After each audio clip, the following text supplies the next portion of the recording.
My apologies, Member Thank you, for Lake Madam Macquarie. Speaker. Madam Speaker, my question about notice is to the Minister for Police and Emergency Services. Minister, given the Police Association says an additional 2,500 officers are urgently required in New South Wales, will the government be delivering those extra police, allowing for increased attention for growth areas such as Southern Lake Macquarie and, of course, the 24/7 operation of Morisset Police Station? Thank you. Thank you. Call the Minister for Police and Emergency Services. There goes. Let the member return to his chair, Madam Speaker. Very good. Thank you, Madam Speaker, and I thank the member for Lake Macquarie for his question. And I'd like to acknowledge from the outset he's a wonderful local member who is much respected and admired by his community, and thank you for hosting me just recently where we handed over a number of fire trucks to Fire and Rescue New South Wales and the RFS in your electorate, and you should be very proud of the work you do there, and thank you for supporting your police and emergency services in your electorate.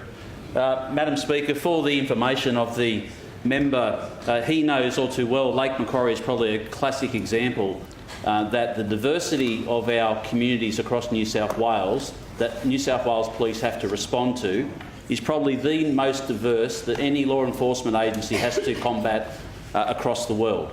We have obviously the City of Sydney, the many geographic and demographic makeup of our suburbs here, the diversity across our regional communities, whether it's Snowfields one area, whether it's Outback in another, large regional cities.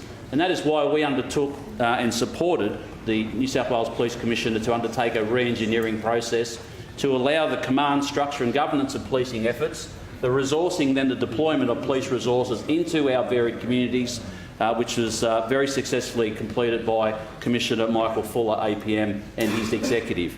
As a result, we now have police area commands and regional district commands that are more in line, in tune and in sync with the needs of each of our diverse communities.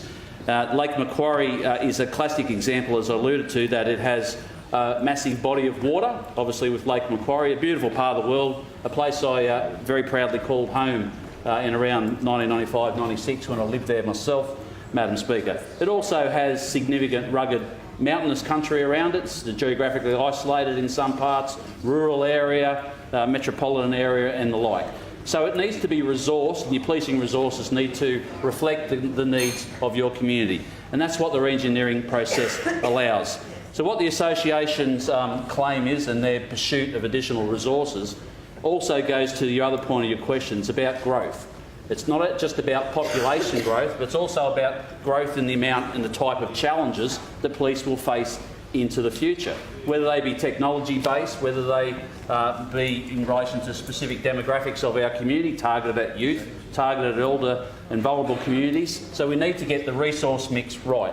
The first thing I want to make sure that everyone in this place understands is those decisions are not made by me as the Minister. They're not made by the government. They are made, as rightly so, by the Commissioner of Police. Our job is to simply make sure they have the legislation, the funding to allow them to employ the quantum of police they require.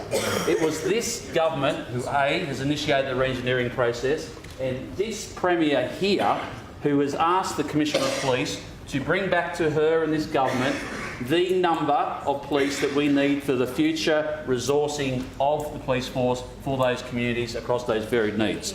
I can report to the House that in conjunction with the Police Association, who I've met as recently as this morning, that work is very near, and the Police Association are very happy with the direction that it is going.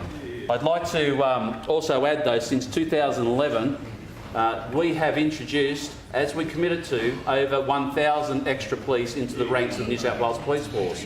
In Lake Macquarie, you have received, since 2011, 43 probationary constables allocated to your command to meet the changing needs there. You now have access to Region North Raptor Squad to go into that mid-level crime. You have access to that in your area now. I've been very proud to stand beside you at the opening of 2 new police stations in your electorate, but actually 3 in the Lake Macquarie area, with Toronto, Morisset, and then in the Swansea electorate at Belmont, which you're also accompanied with. So it's not just about the investment in infrastructure, the equipment they use, but also it is, and we recognise, about the human capital. So when that work is completed appropriately by the Commissioner, it will not only talk about a quantum of numbers, how many that figure will be, it will also talk about where they need to be and what they need to be doing to make sure that we can do everything from this government police force and with this government support to keep New South Wales safe and secure. We've made that commitment since 2011. We've kept every one of our commitments, and this is one that we will not break either.